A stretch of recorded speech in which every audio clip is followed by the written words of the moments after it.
How's everybody doing today? This is Corey Lee's Boxing, and we're back with another banger.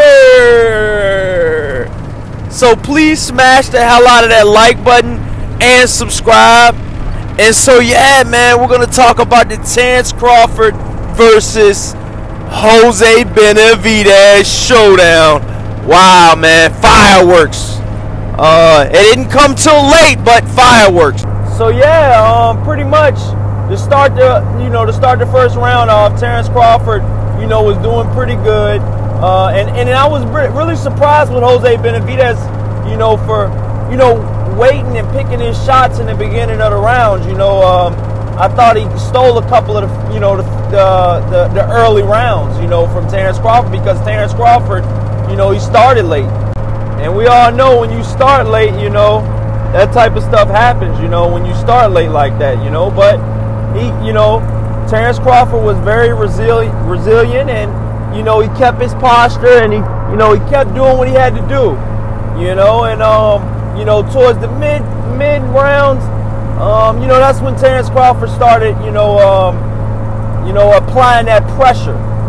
He was going to the body very, very, very heavily throughout the whole fight, but it was very, very apparent that he was going to stay to the body, towards the later end of the fight, mid to late end of the fight, man. It was a lot of hellacious body shots, man, that Benavidez, was taking, man. And to be honest with you, man, I was pretty surprised with Benavidez, taking some of these shots, man.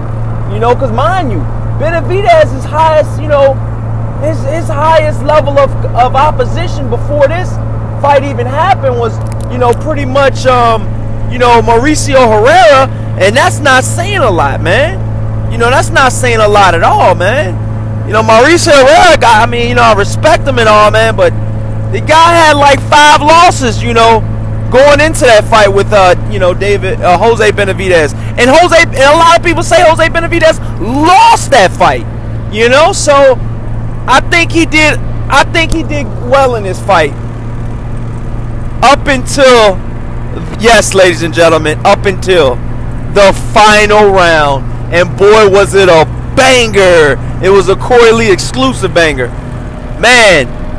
Where do I start? It was a vicious uppercut that, grazed the chin of Jose Benavidez, man, and it grazed it enough where it actually hit him, and he didn't get full leverage, on the shot, man, but it landed, enough to pretty much, stagger and knock down, Jose Benavidez, man. And then after that, man, the referee gave him a 10 count. I think he was good after like, 7 or 8.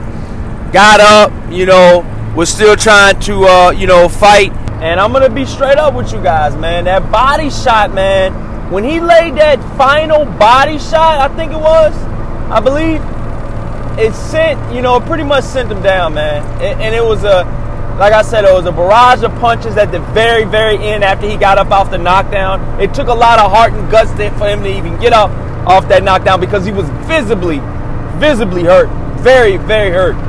He said, and I think he said in the pre-fight, I know he said in the post-fight presser, one interview he did, he said that he was not hurt the whole fight and all of this. And I'm like, dude, come on, man. Come on, man. And I also seen where Bob Arum tried to shake Terrence Crawford. He shook Terrence Crawford's hand. He said, good job. He said, man, I know it was something that was said, like, go over there and, shake his hand, or, be a good sportsman or whatever. And he said, no. Terrence Crawford straight up said, no, I will not, And so, I think it's still a little bit of bad blood there, man. A lot of families were brought into this. Jose Benavidez called Terrence Crawford's sister a bitch. And, it just no room for that, man. You let the fighters fight, and, all that extra stuff is, should be between the two fighters, man. Leave it between the two fighters. But with that being said, what's next for Terrence Crawford? In my eyes, I would love to see Terrence Crawford, you know, come over to the PBC side, possibly fight a Earl Spence, possibly fight a Sean Porter, possibly fight a Danny Garcia. Shit, I would even love to see a, you know what, Earl Spence in that mix. I just want to see good fights, man. That's all I want to see. I know everybody at home wants to see Terrence Crawford fight somebody on the PBC side, and you know, we'll do a live today, and we'll you know, we'll see. You know, we'll see if that actually happens, man. I think that should definitely happen. Let me know what you guys think in the comment section. Please smash the hell out of that like button and subscribe. Terrence Crawford with the monumental knockout at the end of the fight, man. 12th round knockout, man. It was awesome. Like I said, I watched the replays when I got off, man, but man, I can only imagine people watching that fight live, man. They got their money's worth, dude, for sure. With that being said, this is Corey Lee Boxing. Please like and subscribe, and until the next time, you guys. Peace.